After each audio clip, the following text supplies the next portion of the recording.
दोस्तों, आज हम बात कर रहे हैं भारत के ऐसे महान शासक की जिन्होंने 24 वर्षों के अपने शासनकाल में संपूर्ण भारत को एकीकृत कर दिया था।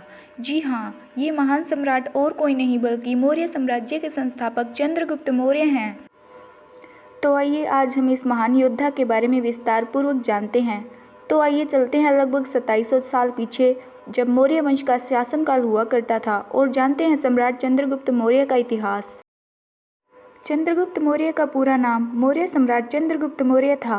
उन्हें सैंडोकोट्स और एंडोकोट्स नामों से भी जाना जाता है। ये मगध पर अपनी सत्ता जमाने वाला मौर्य वंश का प्रथम राजा थे।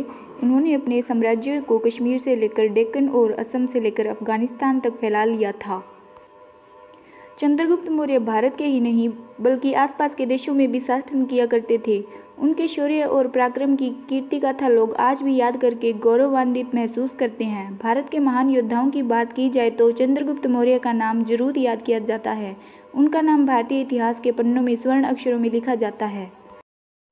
चंद्रगुप्त मौर्य के जन्म और प्रारंभिक जीवन की बात करें तो किंवदंतियों और किताबी प्रमाणों के अलावा कोई ठोस प्रमाण मौजूद नहीं है।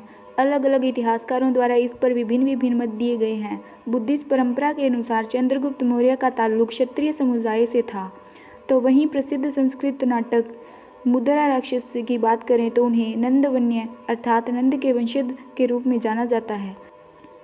साथ ही इसी प्रसिद्ध किताब में उन्हें कुलहीन और विशाला कहकर भी पुकारा गया है। तो अगर हम भारतेंदु हरिश्चंद्र के अनुवाद की बात करें तो चंद्रगुप्त के पिता नंद के राजा महानंदा को बताया गया है और उनकी माता को मूरा नाम से बताया गया है।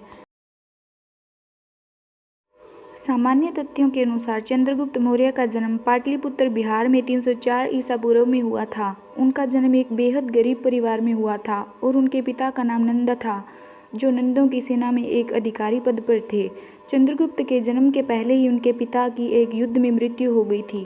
उनकी मां अपने प्राणों की रक्षा के लिए अपने भाइयों के साथ पप्पापुर शहर चली गई थी। चंद्रगुप्त के जन्म के बाद उनकी मां ने उनके पालन पोषण का जिम्मा एक ग्वाला को दे दिया था, पर जैसे ही चंद्र थोड़े बड़े हुए तो ग्वाले ने उन्हें एक शिकारी को बेच दिया। वहां पर चंद्र मवेशियों के पालन में काम के संलग्न में हो गए। इसी तरह से चंद्रगुप्त मौर्य का बचपन बीता और वे बड़े हुए।